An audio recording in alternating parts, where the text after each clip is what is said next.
With our liberties being threatened, we, the people, need to stand up and speak our truth. But what holds us back? Is it the fear of ruffling feathers, the fear of retribution?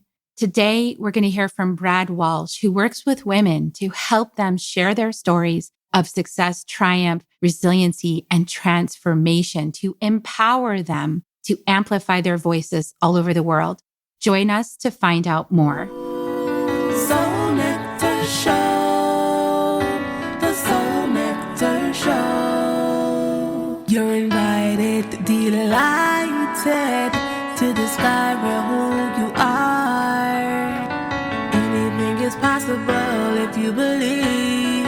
So join us on this beautiful journey. Soul Nectar Show, Soul Nectar Show. Hello and welcome everybody to another episode of Soul Nectar Show, that show where we talk about all things essence, where we gather around the campfire and we share our stories of connection to that which is greater than us, the big mystery beyond the veil, to those synchronistic moments that lead us inexorably to a new conversation within ourselves, to a new reality, to a new understanding of what we're doing here on planet Earth, what all of these challenges that we're facing are really all about. And I'm your host, Kerri Hummingbird. I love these conversations week after week. And I like to come in here and shed some light on what is in darkness. And I love to have friends come on with me too. And today's conversation is really, it's on this topic of empowerment and standing in our truth and having conversation be the catalyst for change and really leaning in to ensuring that our voices are heard and expressed and not simply shrinking back and hiding or trying to avoid or escape what has now become unescapable. The conversation is here. It's in our faces. In the United States, the conversation looks a little bit like we the people. I think it looks that way other places as well. And it's really our opportunity to step into our sovereignty and to speak what is on our minds and our hearts, like our ancestors had to do before us in order to establish all of these systems of justice that are now sort of being challenged. So I have a beautiful guest on today, Brad Walsh. Welcome, Brad. Thank you so much, Kerri. It is an absolute honor and pleasure to be here with you. I've been looking forward to this conversation and I'm excited to jump in and dive in. So thank you for having me. I'm very, very happy to be here. I'm glad you're here. And just so our audience knows a little bit about you, Brad is a professional photographer and he found himself wanting to inspire others during the pandemic. And so he birthed the idea of empowerography as a platform to highlight strong, inspired, and dynamic women to share their stories of success, of triumph, resiliency, and transformation. He had no idea that what started as a simple concept would take on a life of its own because it's so needed right now. And he's excited to share this platform with you and elevate, empower, and educate by amplifying the voices of women all over the world. And, the Dalai Lama has said that it's the Western woman that will lead the way. And it's because we've tasted freedom. We've tasted respect. We've tasted autonomy and sovereignty and independence. And now there's some forces that would like to reverse that situation for not just the women, but for everybody. And so, my heart is in this conversation of we the people. This is the time where we stand, and I had this conversation, Brad, with a new friend yesterday this is going to come out a little bit later, but St. Patrick's Day. And we were honoring our Irish ancestors and the fact that the Irish people never gave up. The English wanted to conquer them and wanted to take over everything. And they just kept fighting. And they were like, no, we're not going to stop fighting. We will never stop fighting. We will keep fighting for our freedom and you cannot conquer us. And eventually the English gave up and they said, fine. So there's this way that we're being invited, to stand, to speak, to call on the strength of our ancestors who've done this before us and to say, no, we are the people, we the people. And women, a lot of women and men, I think, have been domesticated into being quiet and to being subservient or going along and not speaking up. So what do you see in this conversation? And, you work with a lot of women, to support women. What's the number one thing that women are what keeps them from standing and speaking their truth? Fear. I think the conditioning of being told from when they were young girls to just sit there and look pretty, don't speak, don't make a fuss, don't be loud, all of these things. Women have been conditioned for so long to stay quiet and just sit there and look pretty and all of the things. And I mean, we are seeing a change, definitely. Women are tired of that and are realizing that and finding their voices. But I think fear plays a big piece of that because of the conditioning. They're scared to speak out because they're breaking that conditioning. But it is starting to shift for sure. I mean, I'm seeing that with all of the women that I work with, all the women I've interviewed. And there's still a lot of women that are scared to speak. They are scared to show up, to be visible. But I want to help as many of these women as possible because we all have a voice and our voice is there for a reason. Use it. You have to use it. You have to stand up and speak your truth. You have to step into your authenticity. You have to step into your power. Your voice, your story needs to be heard in the world.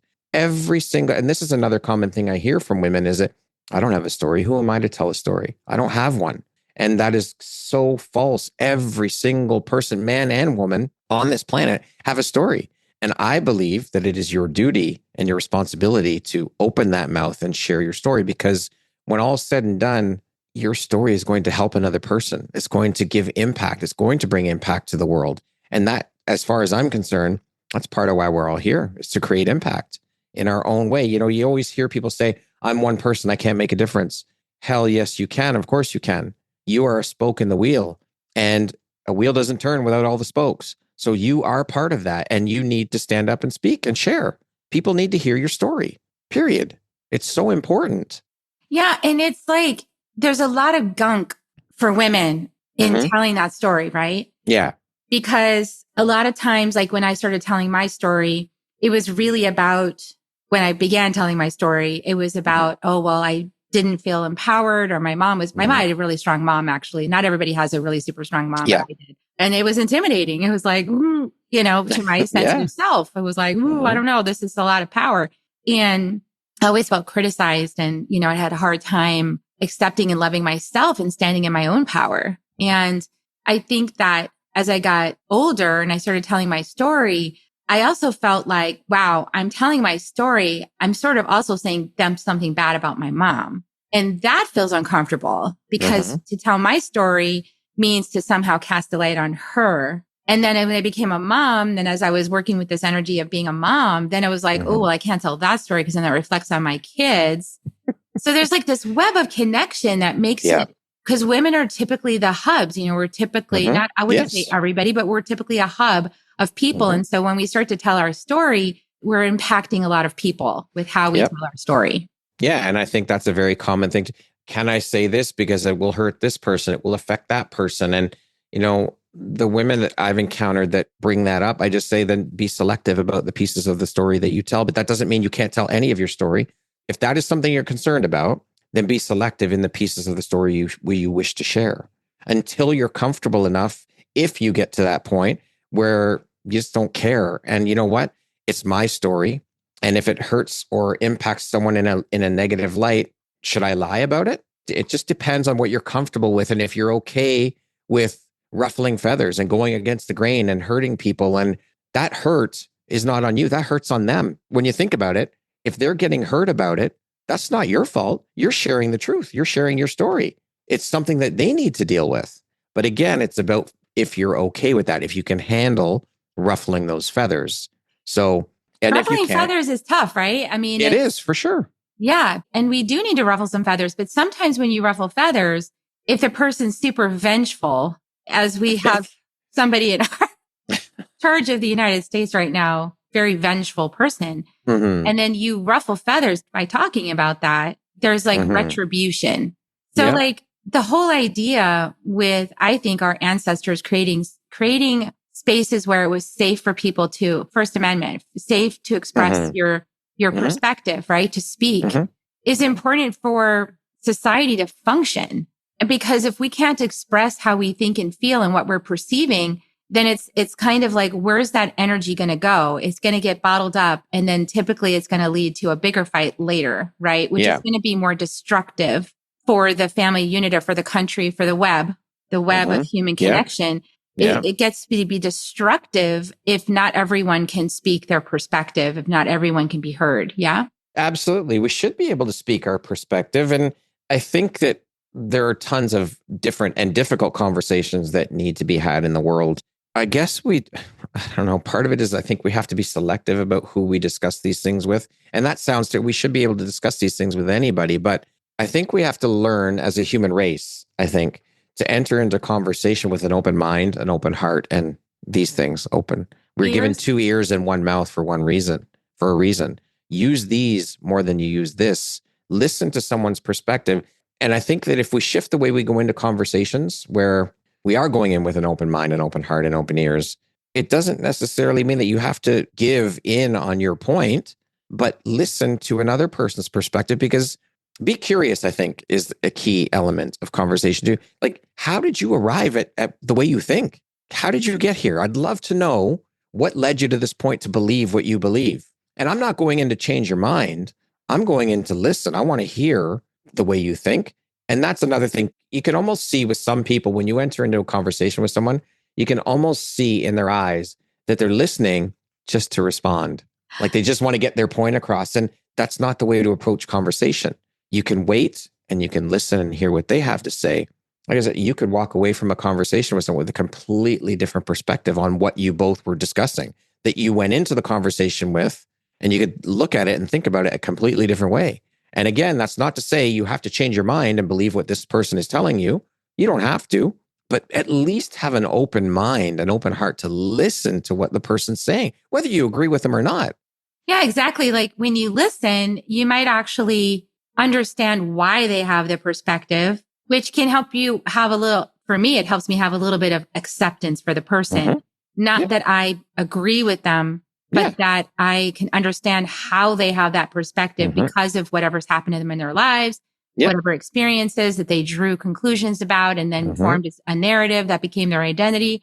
And then that's like what they're going with. And it's like our narratives form our life experience. And this is another piece that so many people don't understand yet on the planet, is that whatever we believe about life tends to come true again and again and again and again until we decide to change what we believe, right? And until we decide to change the story that we tell. And I learned that lesson painfully, Brad, over like 20 years of weekly psychotherapy sessions where I would go in and rant about the same thing basically happening in different ways. And I was like, why isn't this changing? And it literally got worse. It kept getting worse and worse and worse and worse and worse. And I was like, this is not working. What's going on? And part of it is I didn't want to give up my victim story. I didn't want to give up the story of myself as the one being attacked and being belittled and all of these things. I didn't want to give that up.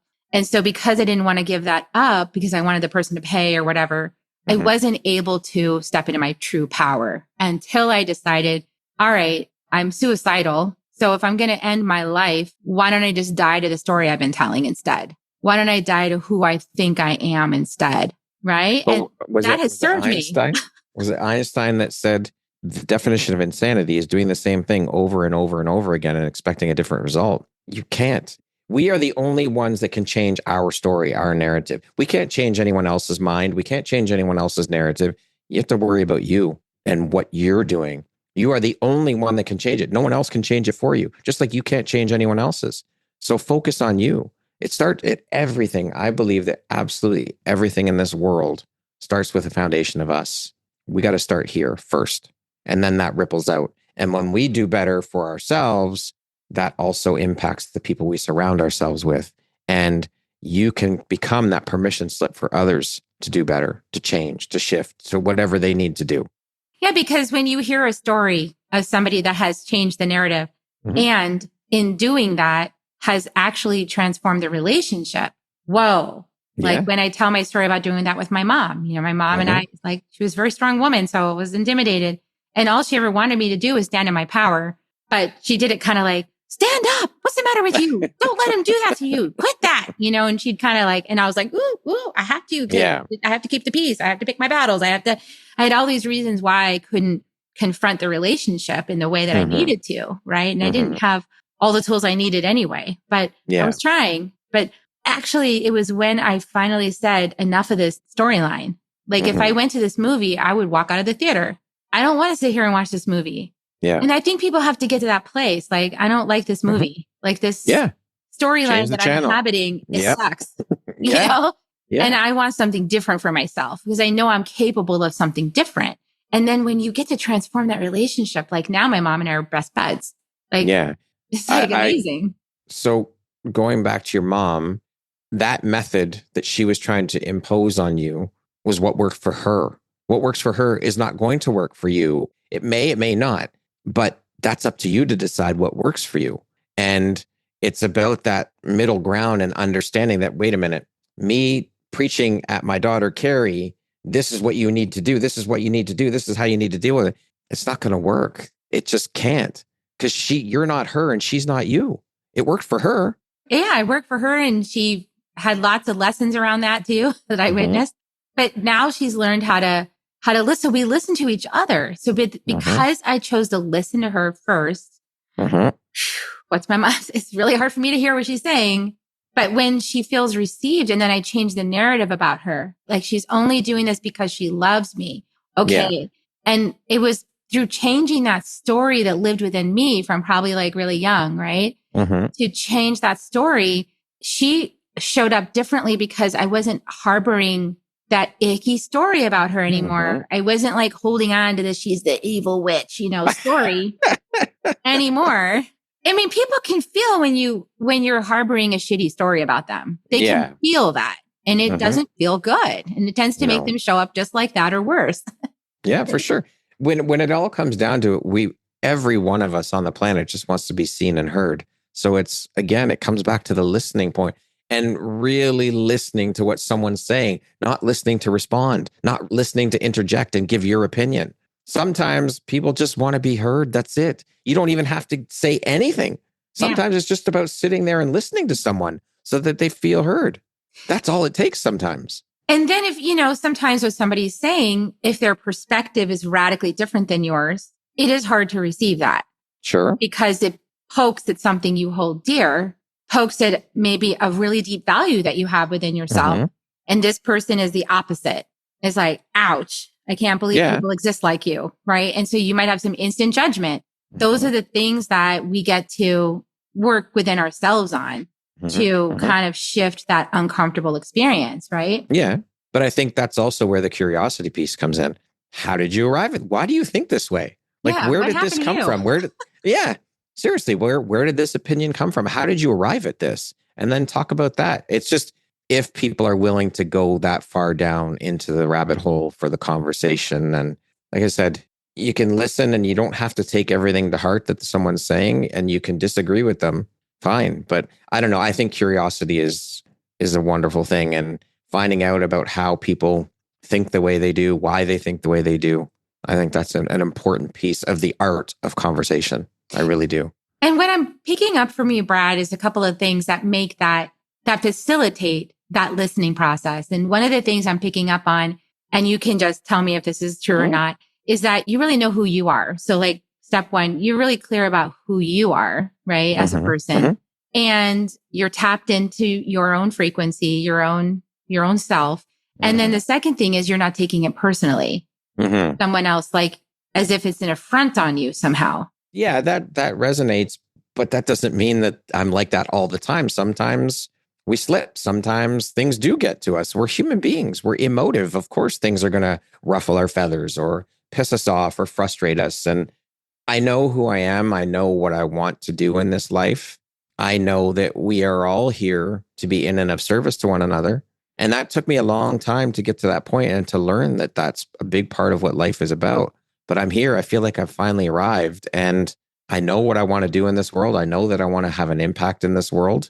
I know that I love giving a platform to women to share their stories and to have conversations, as a conversation is the catalyst for change. It's so important.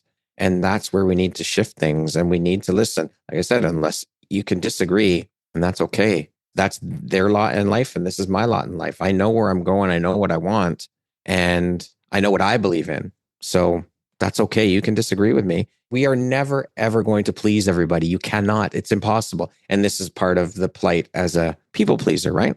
Yeah. You want to make everyone happy. You want to please everyone. You don't want to ruffle feathers. You don't want to do things that are going to upset people. But you also have to be true to you. Because again, you are the foundation for everything. That relationship that we have with ourselves is hands down the longest standing and most important relationship we will ever have in our lifetime. So you better be true to yourself first and get clearer on what you want and who you are. Yeah. And that's the piece that I think a lot of women are challenged by, because we're typically in this web of connectivity with others, placed kind of in the middle as the mother or as the sister or the daughter or whatever. Yeah. It's like we're placed in this web, and part of that feels natural to me, but there is this way of needing to navigate it to know who you are in truth. And sometimes you've got to take actions to break certain unhealthy dynamics. And if you can't do it through conversation, then you just got to do it, and that's kind of what happened in my first marriage. Is wasn't able to do it through conversation after 20 years. So it was like, okay, well, that's the end of that story. That book is closing, new book is opening. And I had to step out. And I had a lot of people really shocked that I would walk away from a good marriage, which it looked like a good marriage, but I wasn't able to stand. I wasn't able to access myself. That's number one. Like I was losing myself in this context. I wasn't able to find my true self and really stand in it. And so a lot of negative behavior started happening because of that. And there can be like this really deep resentment when you people please a lot. Yeah. And there can also be a deep grief, like a loss of myself. For sure. That can happen too. And those things are non-negotiables. I think that's a very, very common thing among women. I mean, I've seen it. I've been around women since I was a kid. I was raised by my mother and my grandmother, and my house is full of women. I'm the only man here. And then of course the work I do, but that's what women typically do because of the conditioning, is that they put everyone else ahead of themselves and put themselves on the back burner because they've been conditioned to believe that, no, as a woman, I have to do for everyone else first. If I do for myself, that's selfish, and all the things, all the bullshit narratives that go along with that.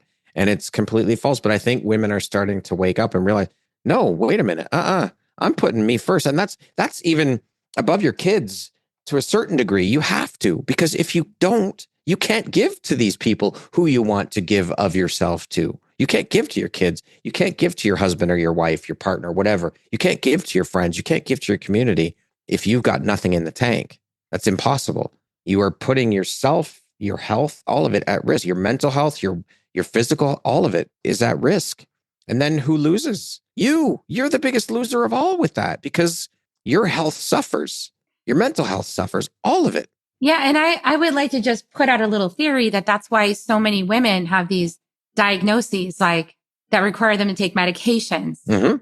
It's not because you need that. It's because you need boundaries. Like it's because you need to learn how to, this is what happened to me. I had to learn how to put boundaries in place and know this is my space. This is my dance space. This is your dance space. Yes. And I have a voice and you have a voice. And I think that people are exploring this now in the reverse as well. But like if the mom stays home, then now who's earning the money? Who has the life as an independent adult out there all day long?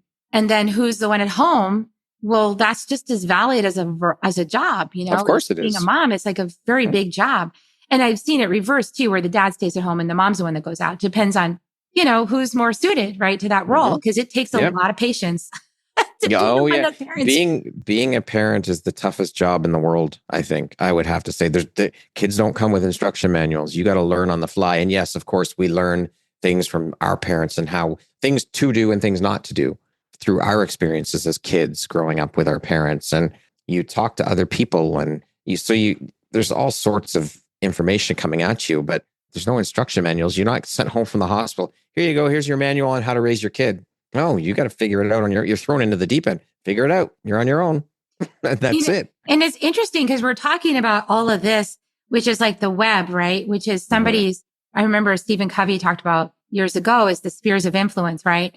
And the first sphere is yourself. And then it's your immediate family or your partner. And then it's, friends and family and work environments, and then community, and then government and things like that. And so most people are kind of just still trying to work with this first circle. Like, and this is why I think so many people surrender so much of their power when it comes to the larger institutions like government. It's like just surrendering your power and giving it to somebody else that you think is going to do what you thought.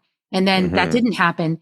And so what is the medicine in the fact that that isn't happening for us right now, Brad? What do you think the medicine is? Is it because we've really got to step into our power now? It's like we've got to resolve all these codependencies and all these ways that we surrender our voice and our power, starting from that first circle to the family, to the community, we have to go within. We have to. It starts there. That's the foundation. That's the building blocks. That's where you start. You have to go within and figure out where you fit in, what you want in this life. And then I think you build out and find your tribe, find your soul tribe, your soul family, whatever you want to call it. Surround yourself with those like-minded people.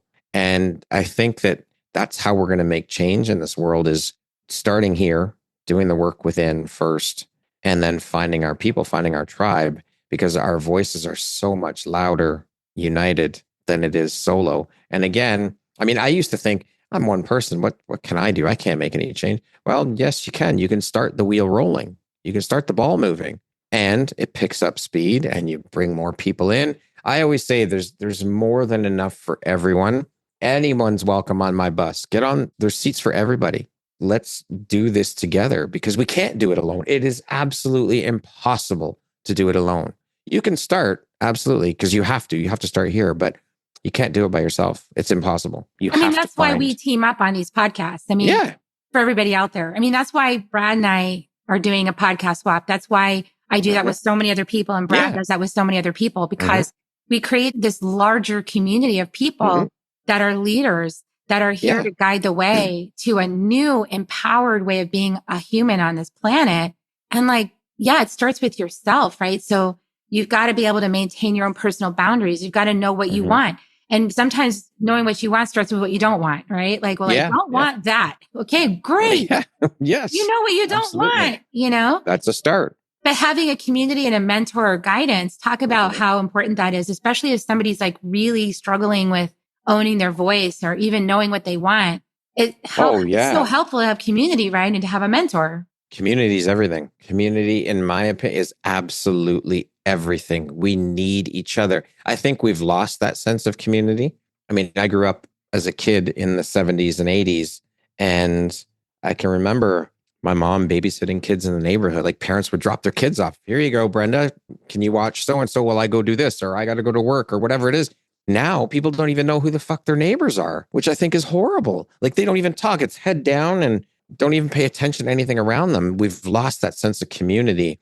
And I think we need to get back to it, because it is the fabric of society. We need it. You can't do anything in this life alone. It's impossible.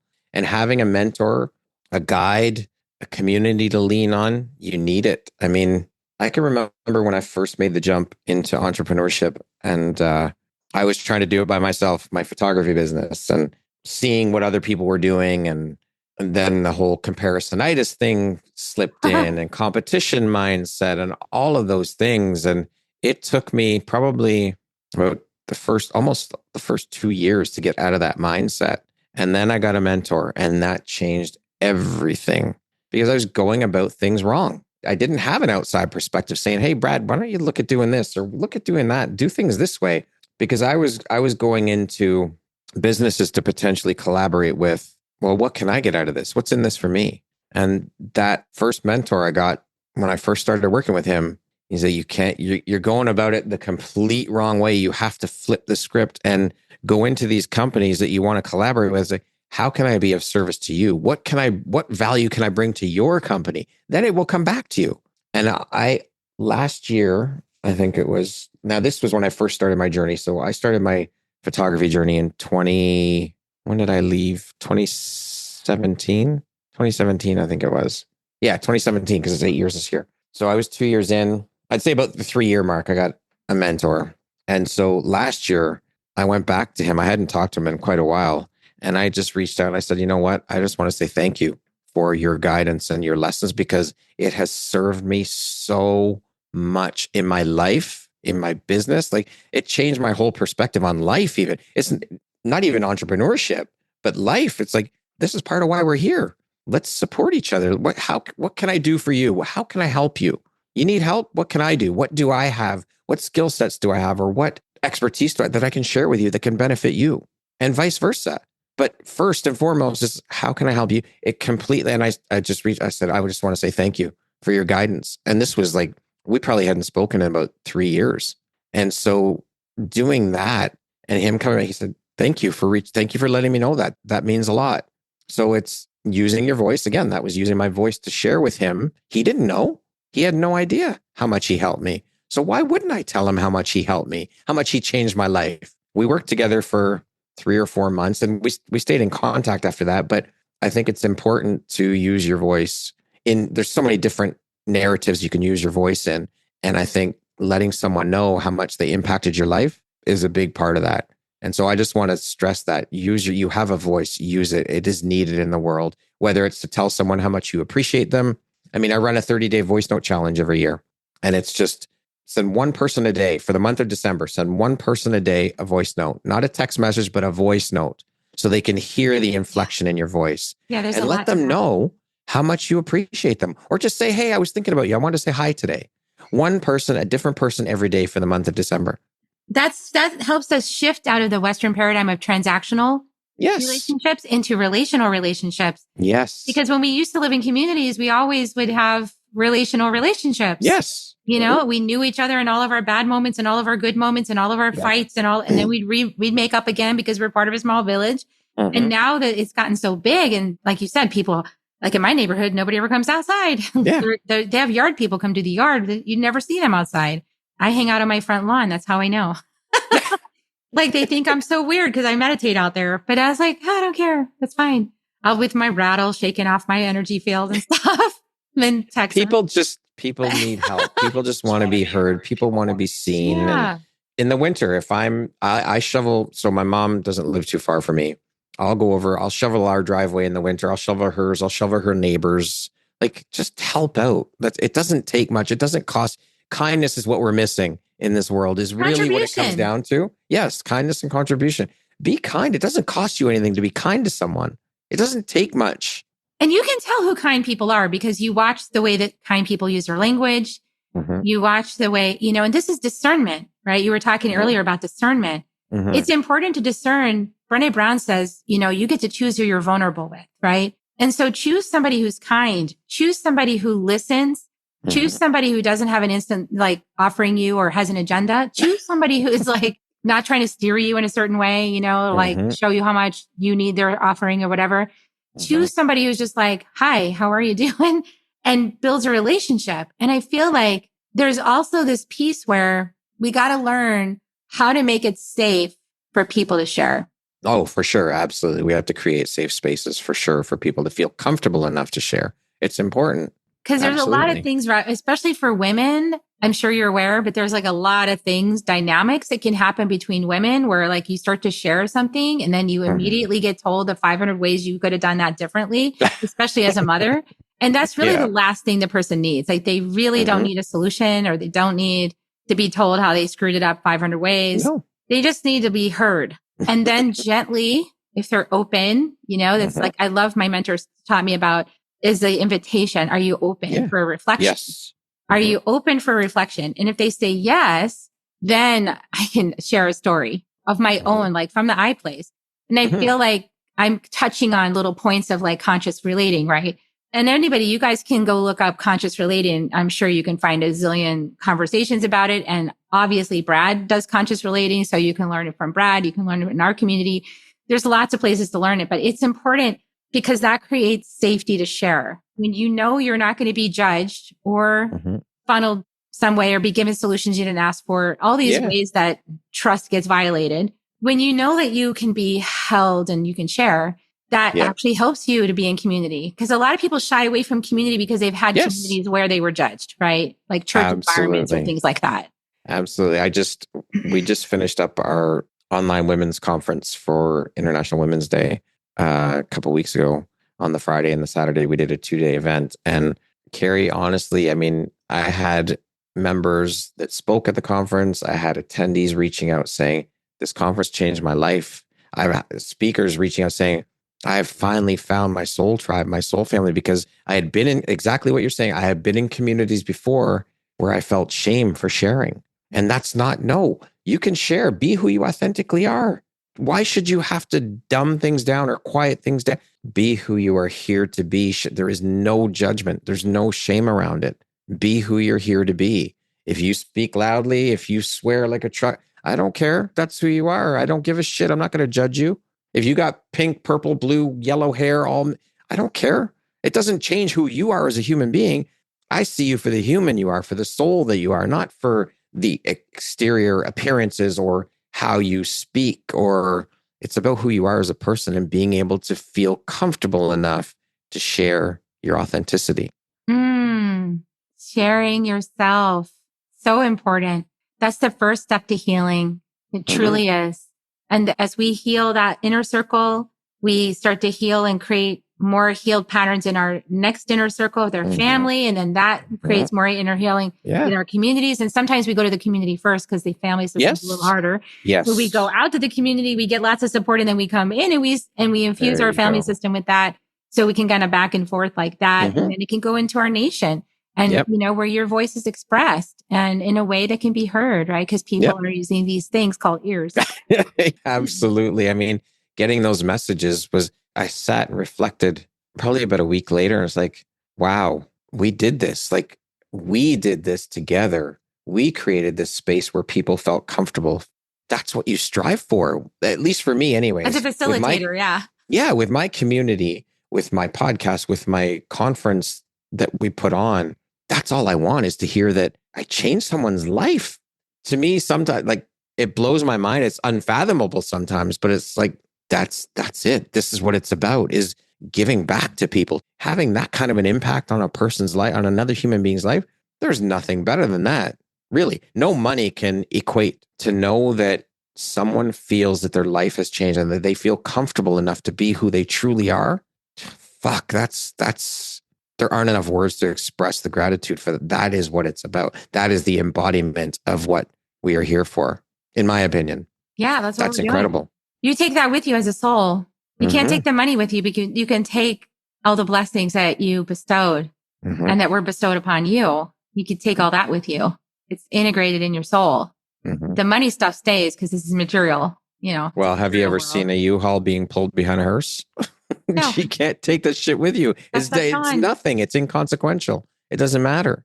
Yeah. The only thing that matters is really like how we treat ourselves and how we treat each other and the planet. I love the way you said that. It's how we treat ourselves. It starts there. Again, it does. And then how we treat others in the world. And being kind does not cost you a single penny. It doesn't cost you a cent to be kind to someone.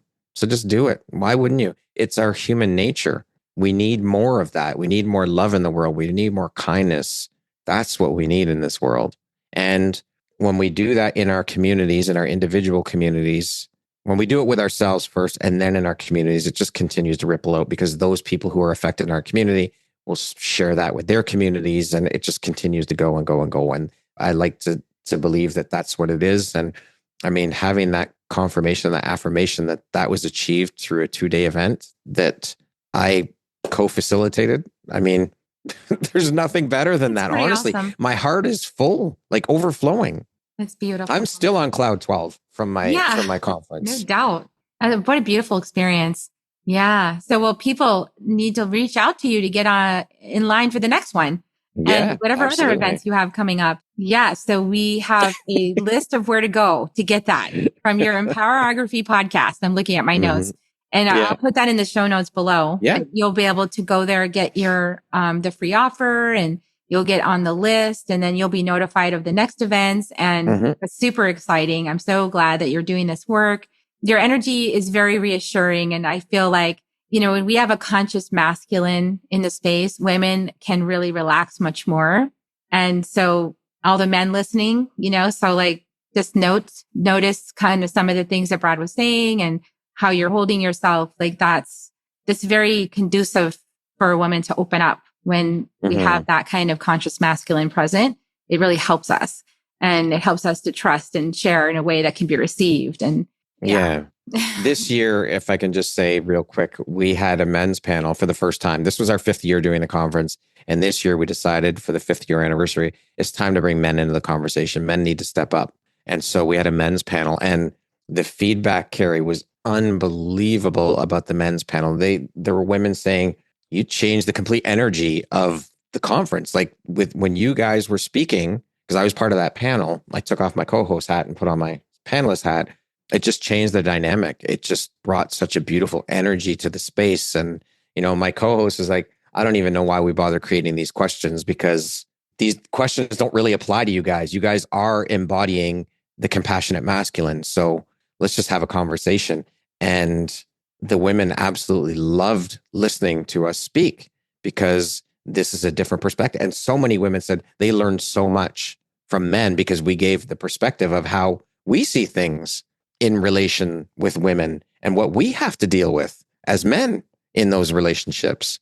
And so it was a beautiful synergy. Honestly, it was amazing. It was truly incredible and needed. And so going forward now, every year we will have a men's panel involved, because it's needed. More men need to start stepping up and getting involved in the conversation, because in my opinion, nothing's going to change as well. This is another peace conversation, but also having men involved. I think we need to cast aside this masculine versus feminine bullshit war that's been going on for so long and realize that, you know what, we have to do it in unity. Men cannot do it alone. It's impossible. All the men in the world can't accomplish what needs to be accomplished, and neither can all the women together. We have to come together as human beings. Let's cast aside the labels. Let's just come together as human beings and work together in unity. That is the only way, the absolute only way, in my opinion, that anything in this world is going to get done or get changed, is if we work together with women and women work with men. That's it. Yeah, I totally agree. I actually, in the Gene Keys, I have the 6 in my pearl, in my long-term goal for my lifetime. And it's conflict. And the first conflict is separation between the sexes. And then all these other divisions happen on top of that, right? Like your color of your skin or your ethnicity or where you live. Yeah. All these divisions. And so the medicine is diplomacy to get to peace. If you want peace, you have to go through diplomacy, and diplomacy means hearing all sides. Yes. Hearing absolutely. all perspectives and having them equally heard, not one more than another, but just listening to all of the perspectives. 100%. Yeah. That's the only way. Important. That's what we're doing here. That's the big picture. And in the details, it's really messy and it's painful and it hurts. And and there's a lot going on, but that's the conversation, like remembering that that's the overall conversation, I think will help us to have our little conversations, our in the weed conversations. Yeah, yes, absolutely. That's where it starts for sure. Beautiful. Well, thank you so much for coming on the show and bringing all this beautiful wisdom with you. And I'm so glad that we had a little bit of chaos getting this started today. So is this going to happen or not? But I'm so glad it did, because what a beautiful conversation. Thank you so much for being on the show. Is there anything you want to leave everybody with on our way out? Whatever's meant for you will never go by you.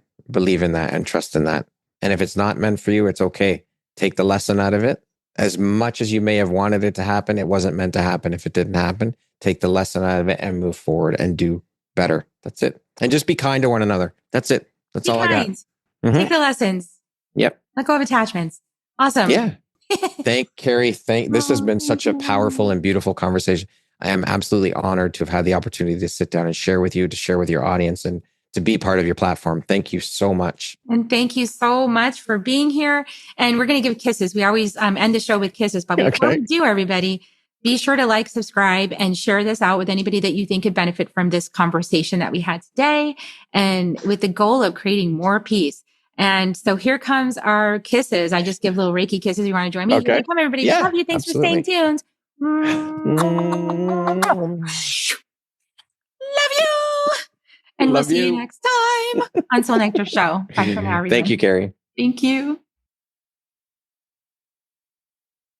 If you found even one gold nugget in this episode of Soul Nectar Show, will you do us a favor? Will you subscribe, like, and share this episode? Maybe even write a comment and let us know what you thought about it. We really, really want to engage with you at a much deeper level. Let's be part of community together. Have a great week, everyone. Bye for now. To dive in deeper to nourishing conversation, visit soulnectar.show. Soul Nectar Show. Awaken on Soul Nectar Show. Take a sip from the drip of nectar, from the source of who you are.